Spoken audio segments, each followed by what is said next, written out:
Hello and welcome back to my channel. I'm Jenny.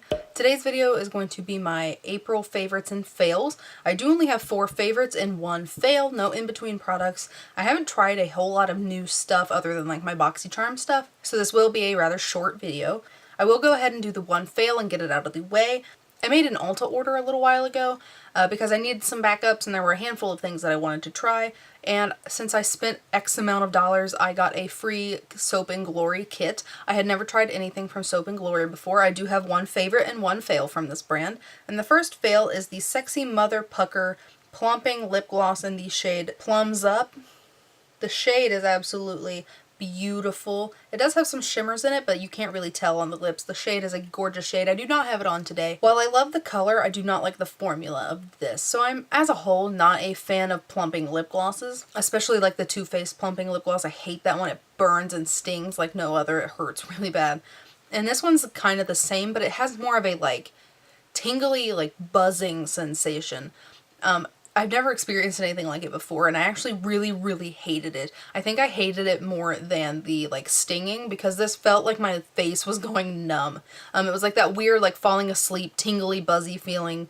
Not a fan. I also didn't notice that it did any plumping at all. Like I actually put it on half of my lips and left the other half like naked, nothing on them, and I didn't notice a difference at all, except for this half just felt so uncomfortable. It does take maybe 10-ish minutes for it to stop, and then after that it's just a gloss. So to me, that 10 minutes is so uncomfortable that I would not recommend this product. If you don't mind that sensation and plumping lip glosses are something you're interested in, I definitely think that this is a beautiful shade. And like the feeling like on my lips of like the actual formula, like rubbing it together, it's a thin, comfortable formula, but that tingling sensation is just a no-go for me. So now we will move on to the 4 favorites, and the next one is also from Soap and Glory, and it is the Face Soap and Clarity Vitamin C Facial Wash. I actually really have been enjoying this. I have used this for about 2 weeks on and off. I do have 2 other face washes that I am using, but when I used this, I noticed that my skin does not feel as tight and as dry afterward, and these little tiny beads in here kind of burst, kind of like a morning facial wash would, and it feels very cooling on the skin, so I do really like to use this in the morning. I've really been enjoying this product, and I do have my deluxe sample size of the Pharmacy, whatever that face wash is that we got in BoxyCharm. I also have a full size of Philosophy Purity that once I finish both of them up, I am planning on picking this one up because I do really like it, and it is it's really cheap compared to the other 2. This is only $12, where the other ones are at least 30 bucks. So I definitely will be picking this up full size. Next is the Thayer's Witch Hazel Toner with lavender in it. I really have been enjoying this at nighttime. I do plan on using it morning and night once I run out of my morning toner. I really like putting this on a cotton pad just all over my face before I go in with my serums, oils, moisturizers, things like that. Of course, if you know me, anything with lavender in it is awesome in my book. The lavender in this helps with acne prone and red skin. I do have a lot of facial redness, so I do really enjoy this for my face. Very calm on the skin. I really enjoy the way that this makes my skin look. You can't tell by my skin now because it's breaking out right now, but as a whole my skin has improved a lot because of this toner. It is one of the only skincare items I have started using recently with this face wash, and as a whole my skin just looks really great. So I definitely will continue to purchase this as well. Next product is the Wet n Wild Coconut 3-in-1 Primer Water. I use this as a setting spray, and I really enjoy it as a setting spray. It does have like an artificial coconut scent, which I don't like, and I don't know why this is different from their other setting sprays, but this is completely different. I feel like it sets my makeup and kind of helps the products mingle in together and just makes everything look smooth and flawless without being too matte or too dewy. This is just a really nice setting spray. I have not used it as a primer.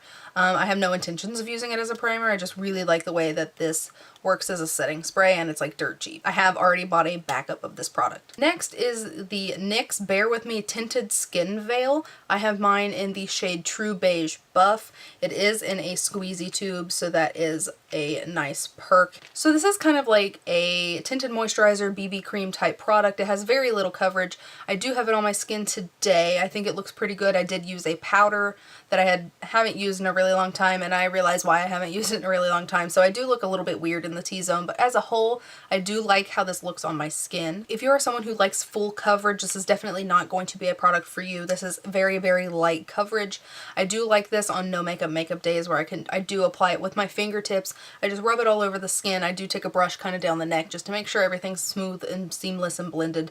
But as a whole, I really like this as a very light coverage day. Throw a little bit of concealer on the inner corners just to kind of brighten that area up, and put some powder on and go. It does just even the skin tone a little bit, makes you look a little bit more put together. As a whole, I really like this. So I lied. I actually have one more product, and that is the Love Beauty and Planet Coconut Milk and White Jasmine Hairspray.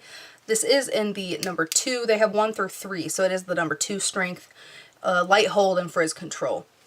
So I really, really like this hairspray. Actually, I do think I want the 3. I want it to be a little stronger just for like my little baby hairs that have no control at all.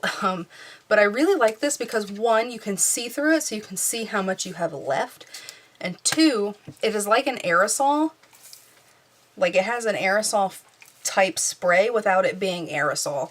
So it is, of course, good for the planet. This does have a really, really floral scent, which I personally enjoy. I think it smells almost like Lily of the Valley, kind of. There's definitely coconut in there too. Really, really love the scent of this. I do worry about it in the summer, about like attracting bees and stuff, because, well, bees are nice and they save the planet. They scare me and I don't like them that much. So I don't want them buzzing around my hair. So that will be an interesting endeavor. I do plan to continue using this. Afterwards, I will pick up the 3 because I do want a little bit more hold. But as a whole, I really love this, and I hope they come out with more scents. I would love if they came out with one of every product in all of their scents, because their lavender scent and their coconut scents are my favorite, and I love those a lot. If they come out with those scents in this product, I would definitely pick those up. So those have been my favorites and fails for the month of April. I hope that you enjoyed this video. If you did, please give me a thumbs up. And if you'd like to subscribe, please feel free. I'll see you next time. Bye, guys.